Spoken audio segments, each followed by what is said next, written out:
ஆத்ம வித்யா யோகாவின் ஆன்மீக நறுமணம் ஆக்கம் பெறும் நம் மனம்.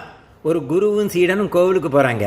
அப்போது குரு கிட்ட அந்த சீடன் கேட்டார், எப்பொழுதும் ஃப்ரீடம் ஃப்ரீடம் சொல்கிறீங்களே, ஃப்ரீ பண்ணிக்கங்க எல்லாரும் அப்படின்னு சொல்கிறீங்களே, எதுலேருந்து ஒருத்தன் வந்து ஃப்ரீடம் அடையணும் குருவே, எனக்கு புரியலையே, எப்படி அப்படின்னு கேட்டார்.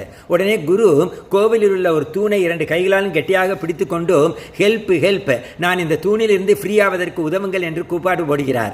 சீடனும் மற்ற பக்தர்களும் அந்த குருவிடம், என்ன குருவே, நீங்களே தானாக போய் அந்த தூணை கட்டி பிடித்து கொண்டு அதிலிருந்து ஃப்ரீ ஆவதற்கு உதவி கேட்கிறீர்கள்.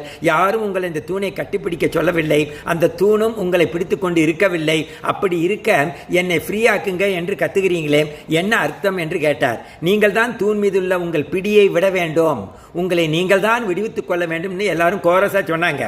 உடனே குரு, என் அன்பு சீடனே, நீ என்னிடம் கேட்ட கேள்விக்கு உன்னிடமிருந்தே விடையை வரவழைத்து விட்டேன். ஹவு டு பி ஃப்ரீ என்று கேட்டாயே, ஃப்ரீடம் பற்றியே பேசுகிறீர்களே குருவே என்று அங்கலாய்த்து கொண்டாயே, அதற்கான விடை இதுதான் என்று சொல்லிவிட்டு மௌனத்தில் ஆழ்ந்தார்.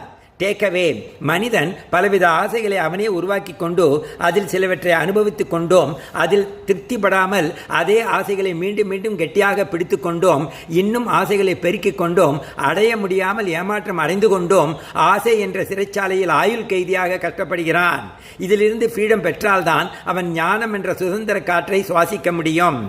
உடைமைகள், பதவிகள், உறவுகள் இவற்றின் மீது உள்ள அட்டாச்மெண்ட் கொண்டு தன்னையே சிறைப்படுத்திக் கொள்கிறான் மனிதன். டிட்டாச்சு அட்டாச்மெண்ட் வளர்த்து கொள்ள வேண்டும்.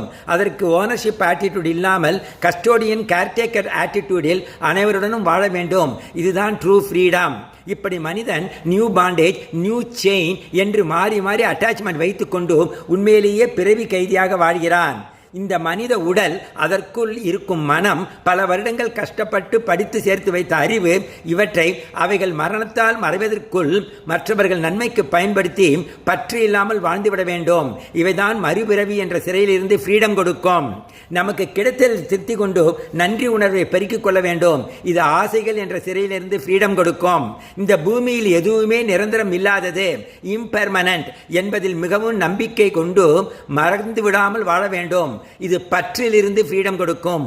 உண்மையில் நாம் இன்னர் ஃப்ரீடம் உள்ளவர்கள்தான். புலன்கள் மனதால் உருவாக்கி கொண்ட ஆசைகளால் நம்மையே நாம் சிறைபிடித்துக் கொண்டு வாழ்கிறோம். இறைவா நன்றி.